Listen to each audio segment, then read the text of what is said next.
The topic is how I got healed by reading the Bible. And that's exactly what happened. So like I actually read the Bible and received healing.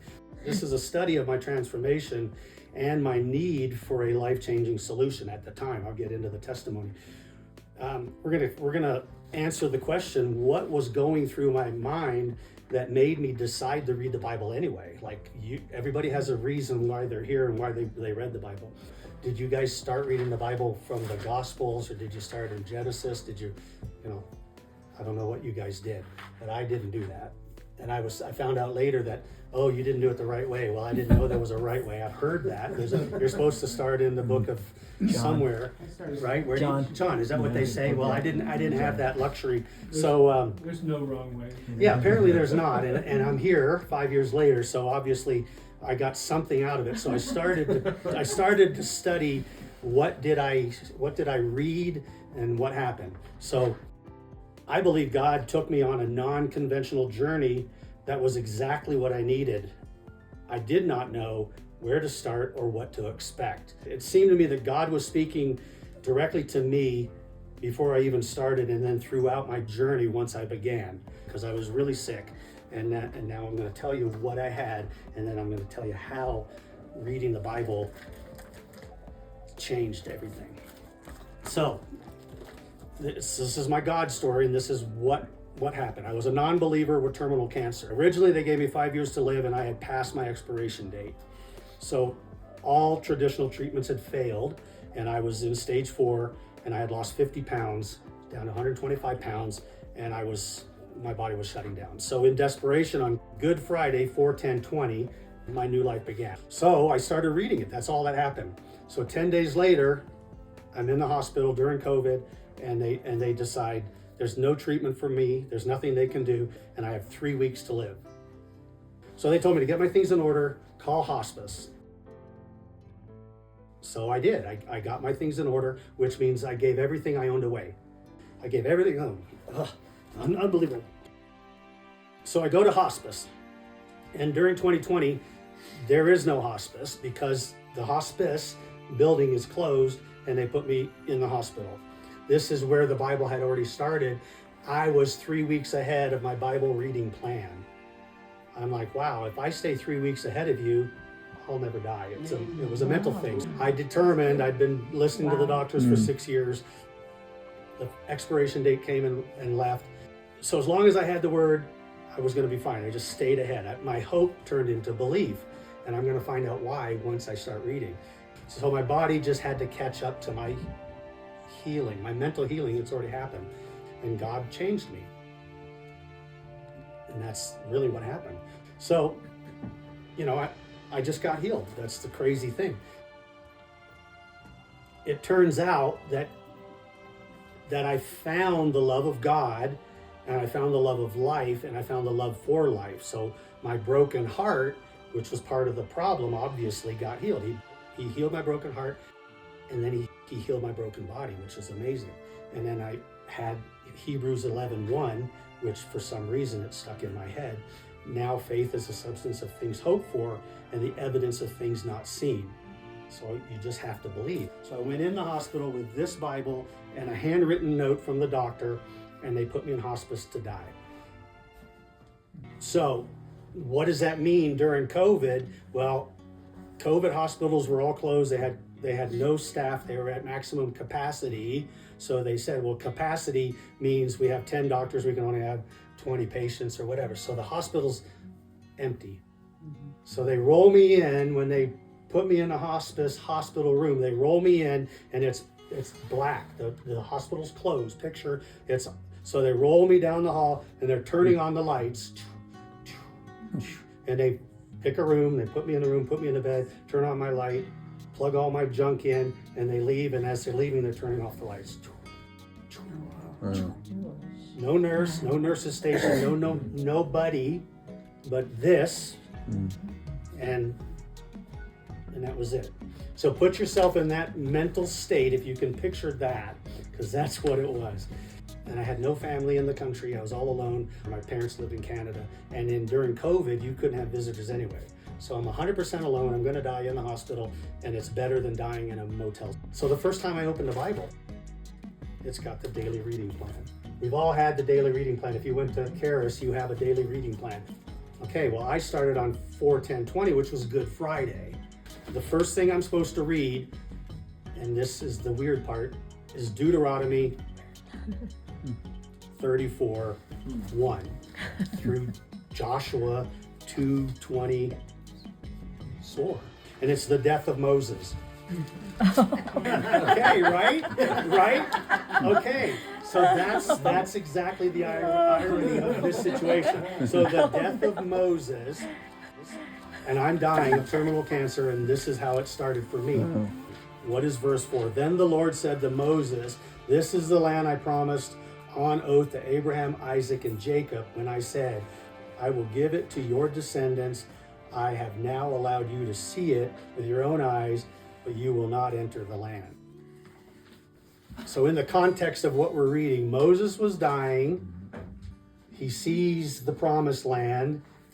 I was dying in stage 4, terminal cancer.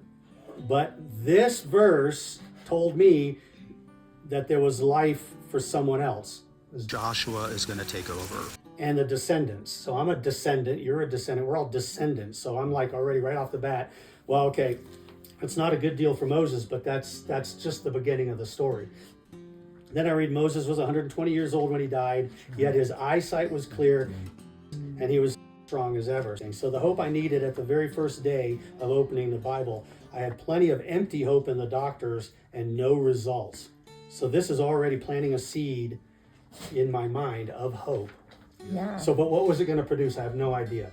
So then I keep reading, and then verse 11 pops out, and it talks about knowing the Lord and the Lord knowing Moses face to face, and that Moses performed miracles and signs and wonders. So Moses had mighty powers, and he had a relationship with God. This is the first time I noticed that God, that everybody was telling me I needed in my life, I needed Jesus, I needed to open the Bible. No one could explain why I needed this, and how was this going to heal me when the doctors couldn't.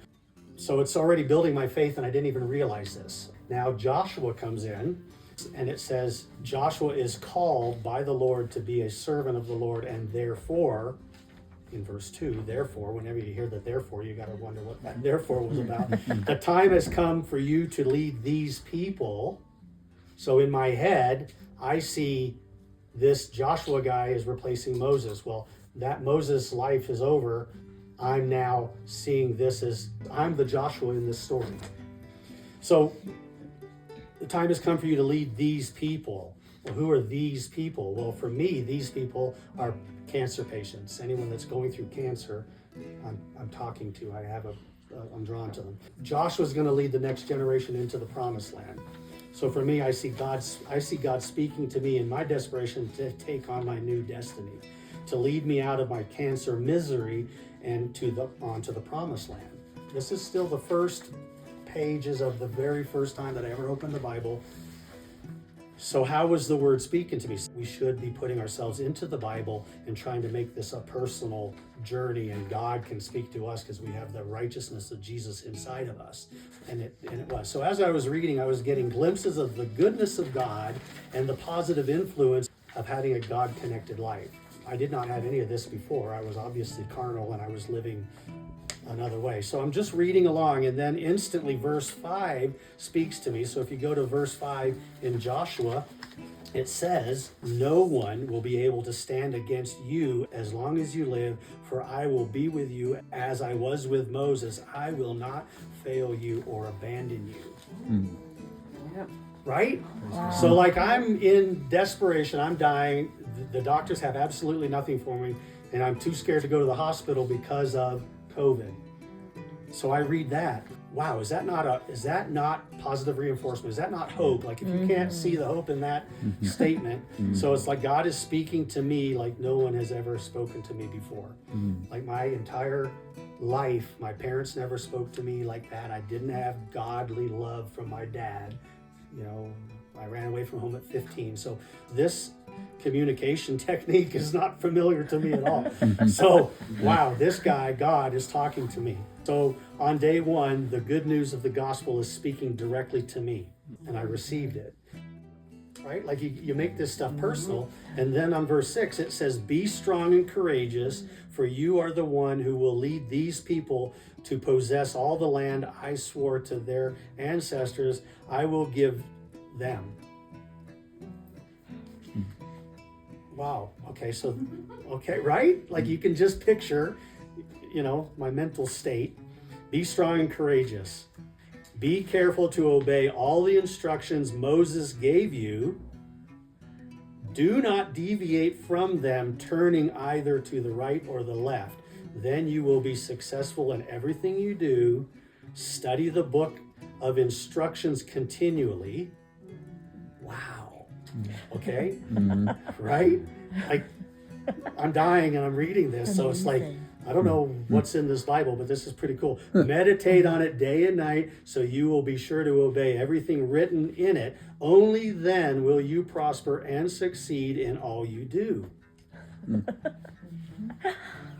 Right? It's amazing. Like, okay, so this is what I'm reading on the very first time that someone said, read the Bible. Well, okay, cool. And then it says, this is my command. Oh my gosh, this is my command. That's from God. Oh, what's he saying? Be strong and courageous. Don't be afraid or discouraged, for the Lord your God is with you wherever you go. Wow. Like, come on. Like, I couldn't hunt for that. So the next step is I walk to the hospital. 10 days later, I'm in the hospital, and they say you have 3 weeks left to live. But the irony of it is, I was 3 weeks ahead of my Bible reading plan on this book right here. So I'm processing all this. So God was truly speaking to me on day one right here.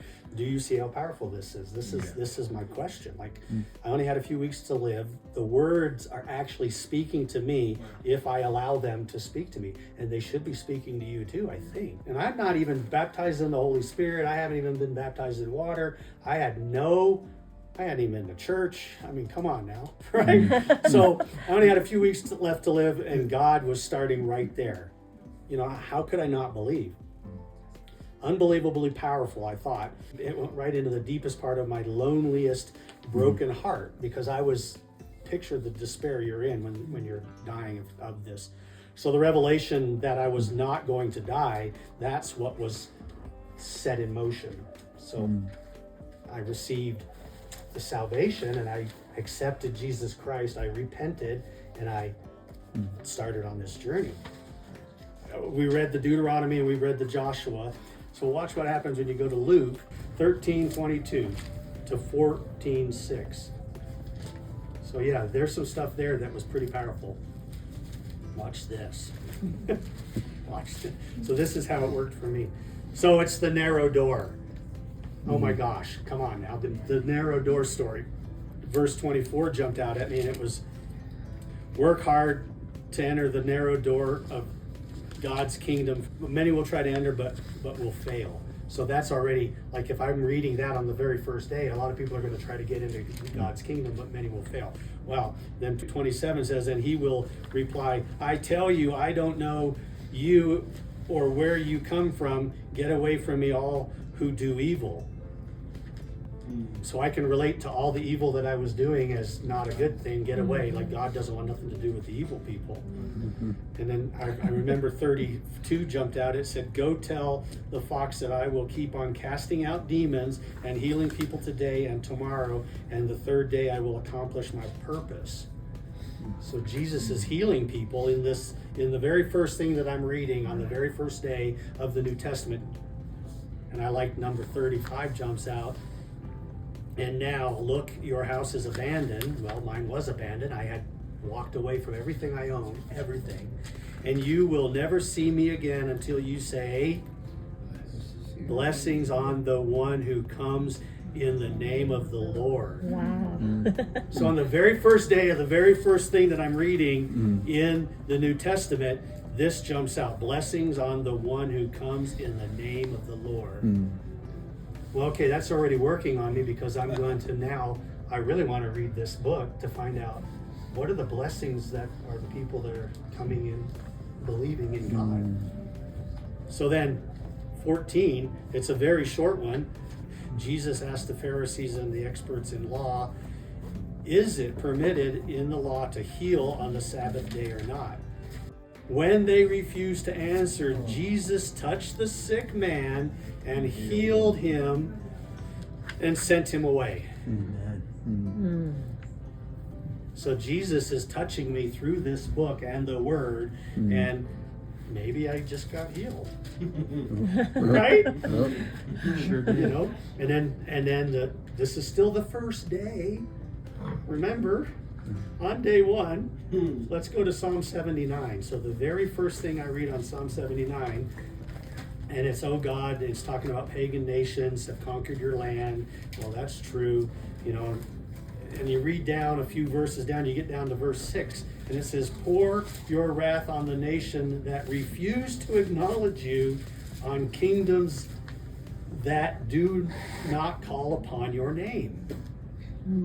So this is already God coming down to the people that don't believe in God. Well, I better believe in God. I'm going to believe. For they have devoured your people Israel, making the land a desolate wilderness. Well, I don't want that. I don't want to be part of the desolate wilderness. So number 8, now it switches into a completely positive message. It goes, do not hold us guilty for the sins of our ancestors. Let your compassion quickly meet our needs. Okay, I need some compassion, for we are on the brink of despair. I was in despair. I'm not on the brink, I am in it. Help us, O God of our salvation. Help us for the glory of your name. Save us and forgive our sins for the honor of your name. So I'm in sin, I'm dying. These people are calling out to God. Well, I'm reading this, I guess I'm going to call out for my salvation. Well, I'm not questioning where my God is, it's in the book. That's faith. So this is activating You believe it. without seeing or knowing. Right, That's faith. right. And I have absolutely nothing to lose. That's so true. Yeah. Right? And then I turn the page, and it says, listen to the moaning of the prisoners. I'm a prisoner, I'm in captivity, I'm in bondage. Demonstrate your great power by saving those condemned to die. Like the doctors have condemned me to die for 6 years. I'm in hospice. You can't get any more condemned to die than that. Yeah. I'm receiving that. Oh Lord, pay back our neighbors 7 times for the scorn they have hurled at you. At the time, I don't know what that meant, but now I'm living in abundance. When I went into the hospital, I had absolutely nothing but the clothes I was wearing and this Bible. God has replenished everything. Then we, your people, the sheep of your pasture, will thank you forever and ever. Wow. Lord, have mercy. Praising your greatness from generation to generation. So when I'm up there praising God, thanking God for what he did, this is the very first psalm that I ever read. Thank you forever and ever, praising your greatness from generation to generation. Okay, well, there must be more, because, you know, we're only on day 1. This is day 1. This is 4:10. This is day 1. That's still day Right? one. So Proverbs 12:26. Well, it can't be another confirmation of any sort, can it? You're only going to read one little piece. This is the way they tell you to read it. Check this out. The godly give good advice to their friends. The wicked lead them astray. I want to be friends of godly people from that point forward, obviously. So, of course, I don't stop on day 1. I just start reading and reading and reading. So I finished the book 3 weeks ahead of 1 year, not in the hospital. Wow.